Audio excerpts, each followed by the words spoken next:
ఎందుకు చేయాల్సి వచ్చిందో అడుగు. ప్రపంచంలో ప్రతి మనిషికి ఒక రిటైర్మెంట్ కళ ఉంటుంది. అలాగే నాకు ఉండేది. ఆ కళ కోసం కష్టపడి పని చేయాలనుకున్నాను. కానీ కష్టపడి వేసే ప్రతి అడుగులో నమ్మక ద్రోహం.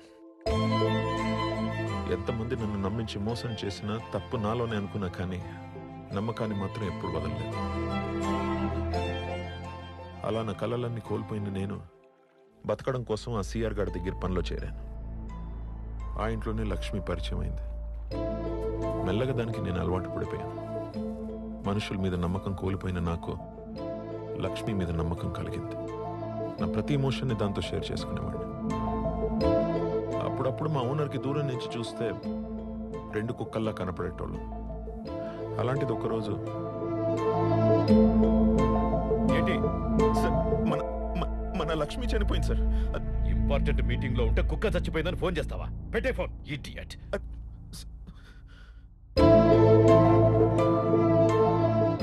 నమ్మకంగా బ్రతికే కుక్క లైఫ్ టైం 8 years అయితే నమ్మకంగా బతికిన నా లైఫ్ టైం ఎంత? నెక్స్ట్ డే ఇంటికి అలాంటి కుక్కే ఇంకోటి వచ్చింది. దానికి లక్ష్మి అనే పేరు పెట్టినారు. రేపు నా ప్లేస్లో ఇంకొకడు వస్తాడు. శర్మ కాకపోతే వర్మ. ఏమిచ్చింది నమ్మకం? ఆ క్షణం నన్ను నమ్మక ద్రోహం చేసిన వాళ్ళందరూ నా చుట్టూ చేరి ఎగతాళి చేస్తున్నట్టు అనిపించింది. ఇంకా అక్కడి నుంచి నేను నేనులా ఉండలేకపోయాను. ఇంతలో పొలిటికల్ ఎంట్రీ ఇచ్చాడు ఆ సిఆర్ గారు. ఐటీ రేట్స్కి భయపడి నా ఐడెంటిటీ పూర్తిగా మార్చి ఒక డాగ్ కెనల్ పెట్టించాడు. ట్రాన్సాక్షన్స్ అన్ని సీక్రెట్గా నా పేరు మీదే జరిపేటోడు. నా మీద నాకే తెలియని ఫ్రస్ట్రేషన్. అలా ఫ్రస్ట్రేషన్ ఉన్న నాకు నంబర్ నైబర్ అని దర్శన కాల్ చేసింది. దర్శనాన్ని ఎందుకు ఇరికించారు? ఎందుకంటే ఒకరోజు సిఆర్ గార్డ్ ఇంటి నుంచి నా దగ్గరికి 200 కోట్ల లిక్విడ్ క్యాష్ వచ్చింది. 4 రోజుల తర్వాత నా మీద అటాక్ జరిగింది. ఆ అటాక్ చేయించింది ఎవరో నాకు అర్థమైంది. వాడు నాలాగే డబ్బు కోసం ఎదురు చూస్తున్నాడు. ఇవాళ కాకపోతే రేపు, రేపు కాకపోతే ఎల్లుండి నా చావు నా కళ్ళ ముందు స్పష్టంగా కనిపిస్తుంది. ఏం చేయాలో అర్థం కాలేదు. అప్పుడే దేవత లాంటి దర్శన నోటి నుంచి మాట వచ్చింది.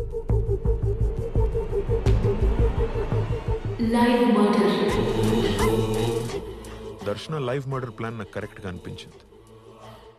ఎందుకంటే నేను చావాలి, నా చావుకి ప్రూఫ్ ఉండాలి. అందుకే బాగా ఆలోచించాను. నన్ను చంపడానికి మళ్ళీ వచ్చిన కిల్లర్తోనే డీల్ మాట్లాడాను. వచ్చావా? నన్ను చంపడానికి నువ్వు కాకపోతే ఇంకోడెవడో వస్తాడని నాకు తెలుసు.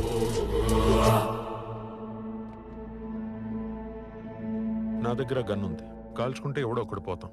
కానీ ఎవడూ పోకుండా ఒక పని చేద్దామా? నన్ను చంపడానికి నీకు ఎంత ఇస్తానన్నారో నాకు తెలీదు. కానీ నాకు కావాల్సింది చేస్తే ఎంత కావాలంటే అంత ఇస్తాను.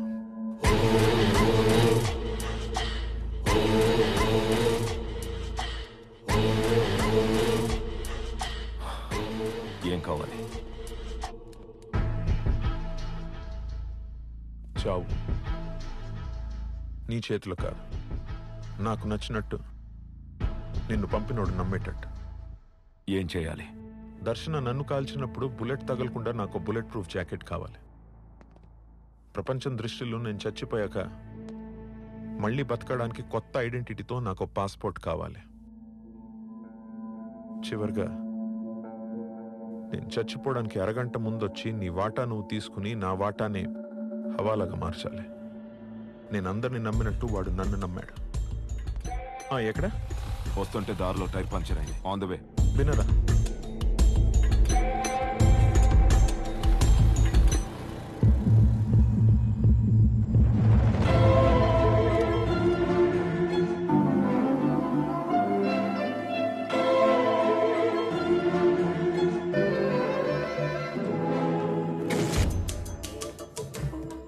చెప్పిన పనులన్నీ చేశాను కదా, హవాలాగా మార్చడానికి ఆ డబ్బు ఇవ్వు. రెడీగా ఉంది. చివరిగా పని చేస్తావా? మళ్ళీ ఏంటి? నా బాడీకి మ్యాచ్ అయ్యేలా ఒక డెడ్ బాడీ కావాలి. ఇప్పటికిప్పుడు అడిగితే ఎలా దొరుకుతుంది? ఎందుకు దొరకదు? ఎదురుగా ఉంటే.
బ్లాస్ట్ జరగగానే కిల్లర్ ఫోన్ నుంచి ఏకాంతం గడికి మెసేజ్ పెట్టా. నన్ను పట్టుకోవడానికి ట్రై చేయొద్దు, నన్ను పట్టుకుంటే నువ్వు దొరుకుతావని. ఏకాంతం దొరకకుండా ఉండాలంటే ఎంక్వైరీ ఉండకూడదు. ఎంక్వైరీ జరిగితే సిఆర్ బ్లాక్ మనీ నా దగ్గర ఉందని తెలిసిపోతుంది. సిఆర్కి మంత్రి పదవి రాదు. అందుకే వాడు కేసు క్లోజ్ చేయిస్తాడని ముందే ఊహించా. ఇమ్మీడియట్గా కేసు క్లోజ్ అయిపోవాలి. పాపం రా ఏకాంత్, నన్ను చంపడానికి 50 లక్షలు అప్పు చేసి ఇప్పుడు అప్పు తీర్చలేక చనిపోయిన కిల్లర్ని పట్టుకోలేక వాడి బాధ తలుచుకుంటేనే అప్పుడప్పుడు జాలేసేది.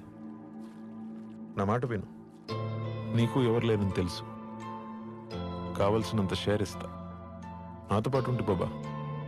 వయసులో మీకన్నా చాలా చిన్నవాన్నైనా ఒక మాట చెప్తా, గుర్తుపెట్టుకోండి శర్మన్న.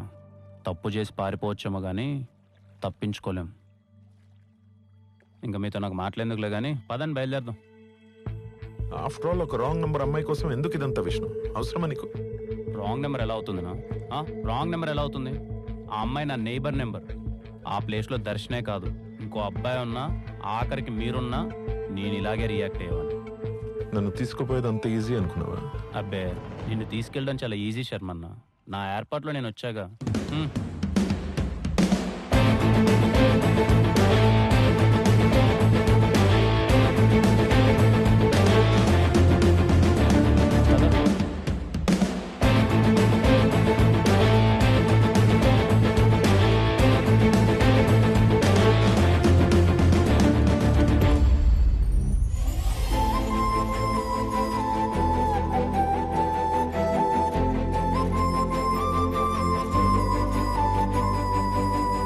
వీడి కథ అంతా పాటలుగా యూట్యూబ్లో ఉంది సార్. మోరోవర్ వీడు హెల్ప్ చేయడానికి ఎంత దూరమైనా వెళ్తాడు. Get ready. Yes sir. ఇది సార్ నా కథ, విష్ణు కథ. సింపుల్ గా చెప్పాలంటే విష్ణు నువ్వు సూపర్ అంతే. ఆ, తర్వాత ఏముంది సార్, తను యూట్యూబ్లో డేరింగ్ దర్శనాన్ని బాగా ఫేమస్ అయిపోయింది. తను హైదరాబాద్ వచ్చేసింది, తన వెంట నేను హైదరాబాద్ వచ్చేసాను. ఇదిగో హైదరాబాద్ సెంట్రల్ లైబ్రరీలో లైబ్రరీగా పనిచేస్తున్నాను. పెళ్ళయిందా? సార్, నిజానికి మీకు అన్ని సార్లు ఫోన్ చేసి విసిగించిందే నా పెళ్లికి పిలవడానికి. ఓ రేపు నెల 21వ తేదీ నా పెళ్లి సార్. మీరు తప్పకుండా రావాలి విత్ యువర్ ఫ్యామిలీ. ఓకే. ఇంతమంది ఉన్నారని నాకు తెలీదు, అందుకే ఒకటే కార్డు తీసుకొచ్చాను. ఏ విష్ణు, పర్లేదు సరిపోతుంది. అయినా ఏంట్రా, అయిపోయింది కదా, పని చేయరా?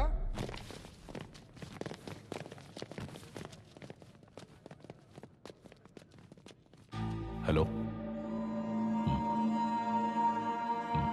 Okay, thank you, bye. వాడు చెప్పిందంత నిజం. వాడి కథ పాటలుగా యూట్యూబ్లో ఉందంట. వాడిని మనం పూర్తిగా నమ్మొచ్చు. మన దగ్గర అస్సలు టైం లేదు. బండి రెడీగా ఉంది. Very nice meeting you my friend Vishnu. Same here sir. Thank you so much. నేను బయలుదేరుతాను సార్. నాకు ఒక చిన్న పని చేసి పెట్టాలి, కుదిరితేనే. నా కథ మొత్తం విన్న తర్వాత కూడా కుదిరితే అంటారేంటి సార్? చెప్పండి సార్.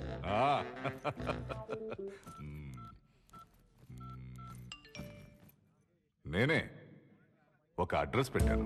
Okay sir. శ్రమ అనుకోకుండా ఈ సూట్ కేసు తీసుకెళ్లి నా పార్ట్నర్కి ఇవ్వాలి. చాలా ఇంపార్టెంట్ విష్ణు. ఇంపార్టెంట్ కాకపోయినా ఇస్తాను సార్. ఓకే సార్, నేను బయలుదేరుతాను మరి. విష్ణు, మనుష్యులు బాగుంటే దేశం బాగుంటుంది అన్నావు. దేశం బాగుంటే మనుషులు కూడా బాగుంటారు. ప్రపంచంలో ప్రతిదానికి ఒక వైపు మంచి ఎలా ఉంటుందో చెడు కూడా అలాగే ఉంటుంది. మీరేం మాట్లాడుతున్నారో నాకు అర్థం కావట్లేదు సార్. నాకు మాత్రం 2 వైపులా మంచి వాళ్ళే ఉన్నారు. మీరు కూడా హెల్ప్ చేశారు. మనం కలుస్తుందే ఫస్ట్ టైం కదా విష్ణు. నేను నీకు ఏం హెల్ప్ చేశాను? అదేంటి సార్ అంత మాట అంటారు? కట్నం ఇచ్చారు, అడ్రస్ చెప్పారు, ఇంతకంటే ఇంకేం హెల్ప్ చేస్తారు చెప్పండి? ఎవడా నువ్వు?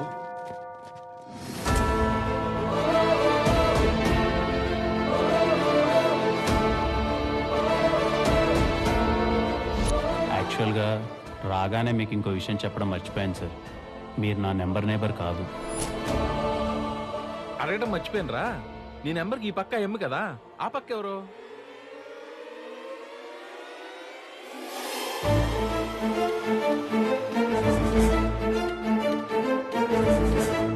హలో హాయ్ అండి, నా పేరు విష్ణు. ఐఎమ్ అన్వర్. నేను మీ ఫోన్ నెంబర్ నేబర్నండి. ఊరికే క్యాజువల్గా ఒకసారి హాయ్ చెప్దామని. Number neighbour. Interesting guy. దర్శనాన్ని ఈరోజు మళ్ళీ కలిసాను సార్. తన పరిస్థితి చూస్తే చాలా బాగా ఉంది సార్. రీపోస్ట్ మార్టం కూడా చేయలేని పరిస్థితి సార్. ఏం చేయమంటారు? కేసుని చాలా సింపుల్గా క్లోజ్ చేసేశారు. సార్ శర్మ ఎక్కడున్నాడో తెలిసింది. సూపర్ విష్ణు, నువ్వు ఇమీడియట్గా బయలుదేరు. మిగతా అదంతా నేను చూసుకుంటాను. అంత హెల్ప్ చేసిన ఆయనకి ఒక ప్రాబ్లం వచ్చింది సార్. ముంబై నుంచి ఒక గ్యాంగ్స్టర్ కొన్ని రోజుల్లో హైదరాబాద్ వస్తున్నాడు. ఎలా తెలిసింది? Ajay sir. He's the culprit. Doubt వచ్చి కాల్ రేస్ చేశాను and I found these details. ఇమీడియట్గా యాక్షన్ తీసుకోండి. వద్దు సార్, ఇప్పుడు అజయ్ని ఏమాత్రం గెలికినా రాజన్ రాడు. వాడు ఈసారి రావాలి, వాడిని మనం వదిలేయాలి.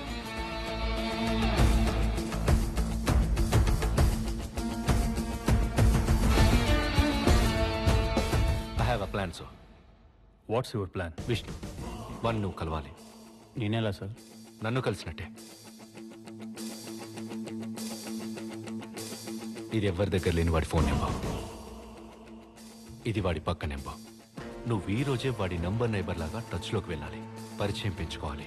వాడు ఏ రోజైతే హైదరాబాద్ వస్తాడో వాడిని వదిలేసి అన్ని వైపులా లాక్ చేసి వాడికి ఒక మనిషి అవసరాన్ని క్రియేట్ చేస్తాను. ఆ మనిషి ఎట్టి పరిస్థితుల్లో నువ్వే అవ్వాలి. విష్ణు డీటెయిల్స్ అన్ని హైడ్ చేసి క్లియర్గా ఉంచాను సార్. ఎందుకంటే అతని ఫోటో ఖచ్చితంగా అజయ్కి వస్తుంది. అజయ్ ఎంత ఎంక్వైరీ చేసినా విష్ణుకి నాకు సంబంధం ఉందని తెలుసుకోలేడు. ఆపరేషన్ వినరో భాగ్యము విష్ణు కథ 2 గంటలు నవ్వుతూ వాడికి ఏ అనుమానం రాకుండా నీ కథ చెప్పి లాక్ చేశావంటే వాడు తీసుకొచ్చింది డెలివరీ చేయమని నీకు ప్లేస్ చెప్తాడు. ఆ ప్లేస్ తెలిస్తే చాలు విష్ణు. అన్ని కరెక్ట్గా ప్లాన్ చేస్తే అట్ ఏ టైం అయిపోతాయి సార్. సార్ ఒకవేళ తను నాకు రెస్పాండ్ కాకపోతే? అవుతాడు. శర్మని పట్టుకోవడానికి నీకోసం దేశం మొత్తం రెస్పాండ్ అయింది. వాడు కాడా? కొడక, ఎంత మోసం చేసావురా? ఏంటి సార్ మోసం? నా పక్క నెంబర్ అమ్మాయి కోసమే ఎంతో దూరం వెళ్ళాను. అలాంటిది నా దేశం కోసం ఏమాత్రం చేయలేనా?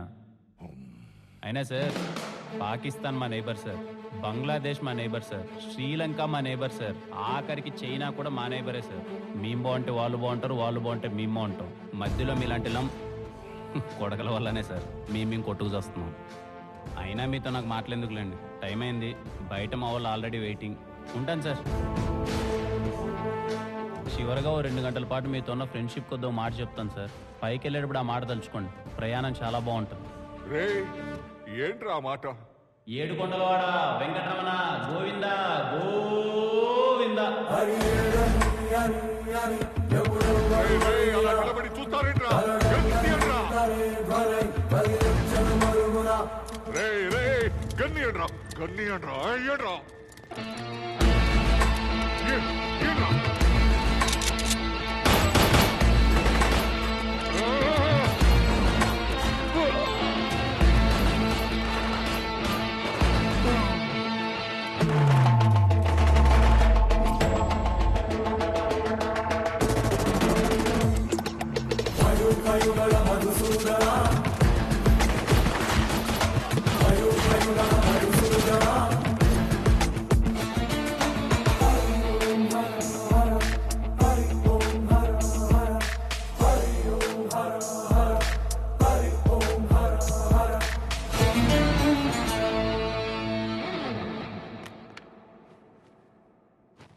ఏమంటే రెడ్డి గారు, మీసం బాగా ఒత్తుకుండది, లైట్ గా తిప్పమంటారా? తిప్పు తాత, బాగుంటది. మీసం ఎవడు పడితే ఆడు తిప్పకూడదురా అబ్బా. మీసం తిప్పాలంటే కనీసం దేశం కోసం ఏదోటి చేయాలా. అట్ట చేసిన రోజు నువ్వు తిప్పాల్సిన బండ్లా తెలియకుండా చేయి దానంతట అదే లేస్తది. మీసం అవకాశం దగ్గరికి పోతాది, దానంతటా అదే తిరుగుతాది.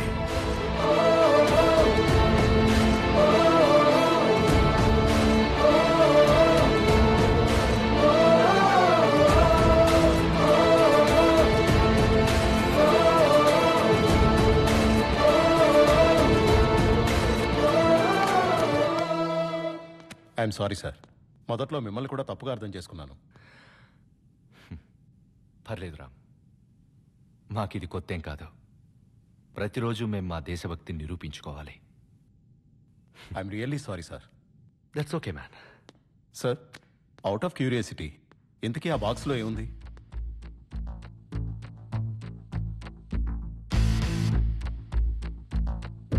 It's very important.